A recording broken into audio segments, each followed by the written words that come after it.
what? What's that? What's that for? No, you're not coming. I got it. Thank you.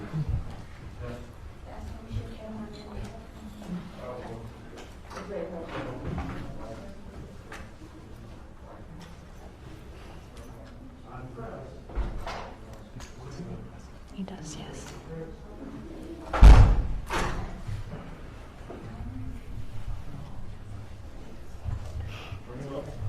Okay, Governor. Cheers.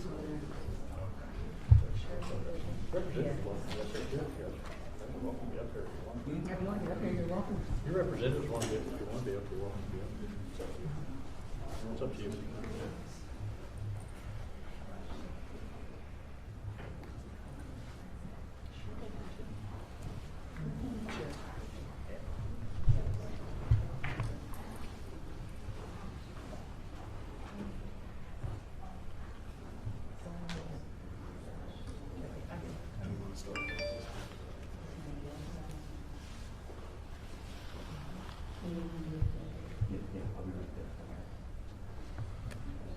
Just a couple minutes, 1 minute. Okay. They'll be right here.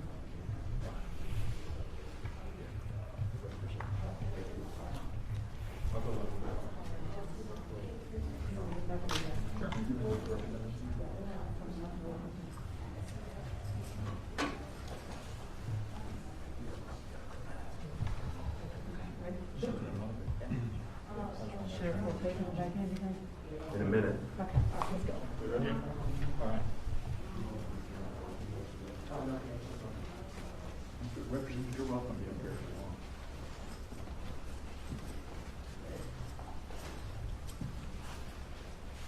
First of all, let me just say it's great to be in Kansas City today. I wish I was up here talking about something a little different than what we are talking about today, but we're talking about violent crime in the state. As you all know, unfortunately, violent crimes have been escalating in the state, especially on the homicides. Really, and that's kind of what the special session that we called for earlier is all about, is trying to how address that issue. I had a great opportunity to have a roundtable discussion with the chief, the sheriff, the legislators who are here today, trying to make sure that we really focus on what I believe to be the focus of a special session, things that we can get done, things that we can address some issues in the state, and to be able to work together to get those. I think those are nonpartisan issues that we're talking about doing. There's a lot of other things to discuss in the state of Missouri, but probably not meant to be in a special session or the time element we have. There's no doubt with the homicide increases across the state, especially St. Louis, Kansas City, even Columbia and Springfield, Missouri, across our state. It's something we don't want to be happening every day in our state, and how it affects us all, no matter where you live in the state of Missouri. Violent crime has an effect on all of us, and why it's important for me to be out there trying to do everything I can as governor. There will be disagreements on what to have in a special session and what not to have in a special session. Some people would want more, some would want less. But at the end of the day, what are the things I feel like we could get done that give the people the tools they need to go after violent criminals? Because violent criminals we are going to have to take off the streets by whatever means it takes. Second thing about that is, when you talk about 4-year-old children, have you just seen up here that's been in the media? Doesn't matter whether they're 4 years old or 9 years old. People shouldn't have to walk out their doors worried about whether they're going to be murdered today or whether they're not.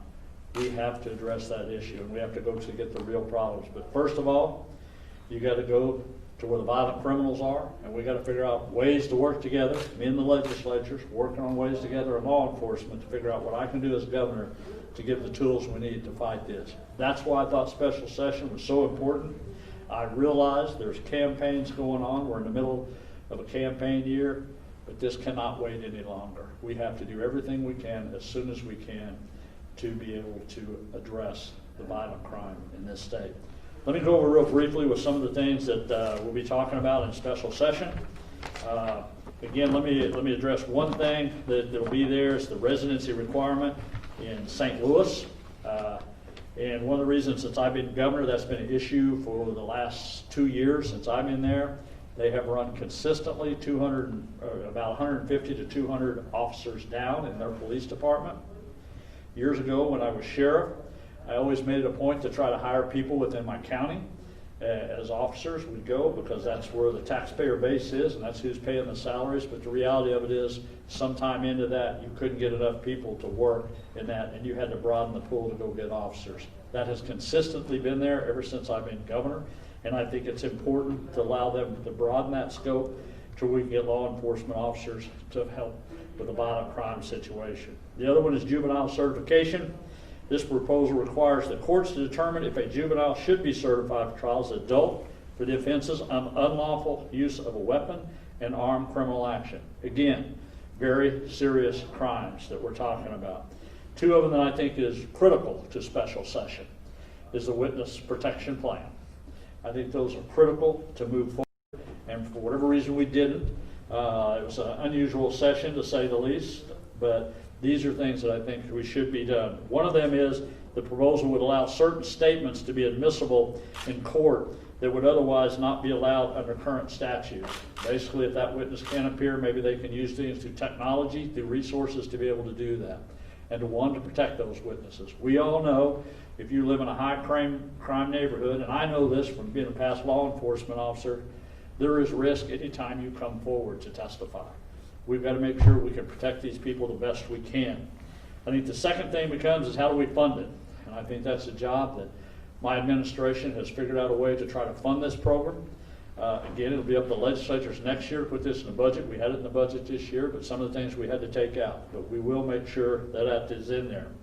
The other one is endangering the welfare of a child. This proposal modifies the offense of endangering the welfare of a child for a person who encourages a child to engage in a weapons offense. And what we see a lot of times, we see violent criminals giving guns to juveniles and everything to protect them so they don't get caught with it. That needs to be addressed. The last one's unlawful transfer of weapons. This proposal would increase penalties for a person who knowingly sells or delivers any firearm to a child less than 18 years old. This is currently on the books as we know it today. This just stiffens the penalty. It goes from a misdemeanor to a felony. All of these things I think are important to address to give law enforcement the tools they need to fight violent criminals, to help the victims of these crimes. These are really substantive changes I think is really important for the state of Missouri. There is no reason we can't all work together to get this done in a short period of time so we can get that out to the streets where it can be used today. So with that, Colonel Director Parson. Thank you, Governor. I'm Sandy Carson, the Director of the Department of Public Safety for the state of Missouri. I am the retired Colonel of the Highway Patrol. And if you ask any of my law enforcement colleagues why they got into law enforcement, they would say to make a difference and to save lives and to have a positive impact on their communities. And I believe that this special session will provide the tools that law enforcement needs to make a bigger difference in their community and to address the violent crime that we're seeing across the state. The witness protection piece is one that's especially important, I believe. We need our community's help in solving the violent crime that we're seeing. We need people to come forth as witnesses. We also need to recognize that our victims have a harder way to go and people will not come forward and assist with solving these violent crimes. So I believe this proposal that has been put forth and brought to the special session is very important and critical for law enforcement as well as our communities as we address the violent crime across the state. So thank you. Chief?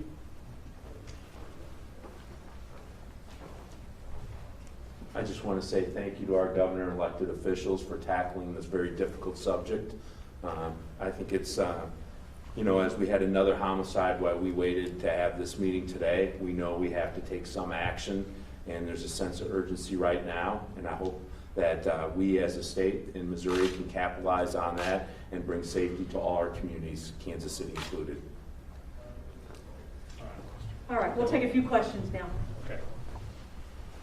I'm going to take a few questions here for all of you, whichever way this goes on the questioning, and then if the legislators want to, if you want to speak to them afterwards, by all means, welcome to, but I'll probably exit shortly as soon as we get this part done. So let me just open it up for questions then. Tomorrow, Kansas City City Council is going to discuss whether to allow citizens to vote if they want to make local control of the police department a legislative priority next session.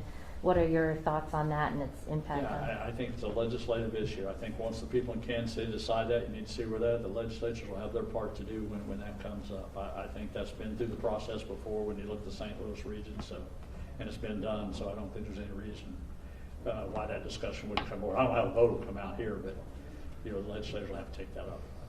When you hear of a woman being killed when she's pushing her stroller with a baby, and we had a kid killed here who was 4 years old, I think 2 weeks ago, just what is your reaction to that? Yeah, look, as a parent and grandparent, it makes me sick to think that kind of violent crime's happening for any of us in our communities. My gosh, for the governor, if you're a legislator, if you're an everyday person, I mean, if we can't protect a mother and a child in this state from violent criminals,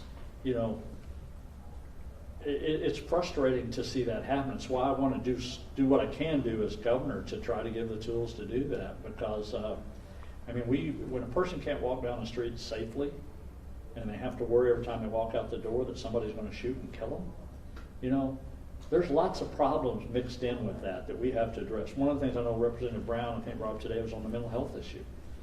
Something's wrong when people are out there committing those kind of violent crimes. Because that's not normal reaction to everyday people where you go out there and shoot and kill people. And we got to get those people off the street. We got to take care of business here and do everything we can to stop that. It's heartbreaking. It's heartbreaking. My heart goes out to those people. Like I said, as a parent and grandparent, I can't imagine what that's like. But I know one thing. As a governor, and these legislators behind me, our job is to do something. Our job is to try to do the things we can to help here. And I think that's important. And we got to figure out solutions to that. Argument needs to stop sometimes. We need to get to issues to protect that lady. Your special session addresses some issues with firearms. The current mayor, the previous mayor, and the prosecutor have all addressed the need to get guns out of the hands of violent criminals. Can you talk about why more measures like concealed carry are not being included in the special session, and when you plan to address that? Yeah, all of those can be issues that will be taken up in a general session. But I think when you're talking about a special session, what can you really get done during that short period of time that the legislators can get in and get out and get that done? I think if you start talking about the Second Amendment, if you start talking about police policy, those are major things, major changes you're making. I don't think you're going to see that happen in special sessions. One, because I think there needs to be public hearings. I think there needs to be public input to be able to talk about those issues and go through the process. And I think that's exactly why the legislative process works the way it is. So right now, this special session is about homicides and it's about violent crime. And I think we all agree we need to do something. We have time for one more. Have you received more information about Operation Legend, and do you have any concerns about what you're seeing in Portland with federal agents there?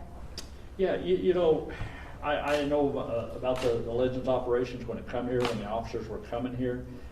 We knew we requested some help for that. I think all of us did from in the state of Missouri. For most places, we were asking for help. Look, regardless how they got here, regardless who was notified and all the issues that were made out of that, if we can do anything to protect a 4-year-old's life, if we can prevent that from happening again, I'm fine with that. I'm fine with whatever help I can get to protect a child's life. So is the value of something like that worth more than a child's life? No. So anytime we can get that here, I think at the end of the day, that's the most important thing we could think of these right now. Is again, I want to stress to you, we're talking about violent criminals. We're not talking about traffic offenses. We're not talking about everyday crimes. We're talking about violent criminals. And so I'll take all the help I can get from all the resources I get to take bad people off the streets. Speaking about children, though, you had made a comment to another outlet about you wanting schools to reopen. Well, this morning, the Kansas City Health Department is recommending KCPS not reopen due to this rapid rise in cases. Is that still your stance, that you want schools to reopen? Right. I think it's important that kids go to school. I think there's a lot of effects besides the virus that you go when children go to school. I think you take kids that are in poverty. I think that's certain problems they're going to have when they don't go to school, because I think a lot of times that's their safety blanket. It's where they get fed. It's where they can talk to a teacher about problems. It's how they be able to do that. I think people with disabilities, people with mental health, I think a lot of kids out there need to be in a school setting. But again, if the public health officials here in Kansas City decides that they don't think that's right, then that's part of their decision process. It's why we go through this process. But I do think it's important for kids to be back in school. I want to stress to you, sometimes you get attacked for a lot of things. There's one thing that was kind of taken out of context I want to say over the weekend. Look, I care about kids being a grandparent, being about father going to school. The reality of when I say that this virus is going to be in our school system and somebody acts like I don't care about that, I care deeply about that. But I also think it's very important as a public official that you speak the truth about that. That that's a real possibility. So are you prepared for that when that day comes? And we have to be prepared for that in our schools. That's why we're preparing every day through the CARES Act to make sure if you do go to school that we're keeping the teachers and everybody in there as safe as possible. We would never in my life want to take kids or teachers and put them in there in a terrible situation. But I do think you have to weigh out the science of this and where you go with this. And whatever you do, we'll see how it all turns out in the future. But I do think right now it's important if we can get kids back to school safely, if we can protect them, if we can protect the administration, and take all the resources we do, which we are, trying to help with the schools around. It's important these kids go to school, I think, by all means. All right, thank you all very much. Thank you. Thank you. Barbara, thank you. Thank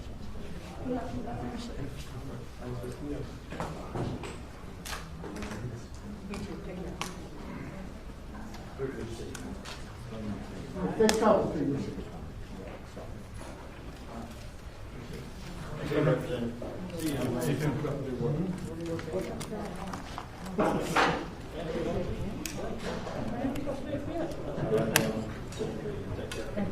you.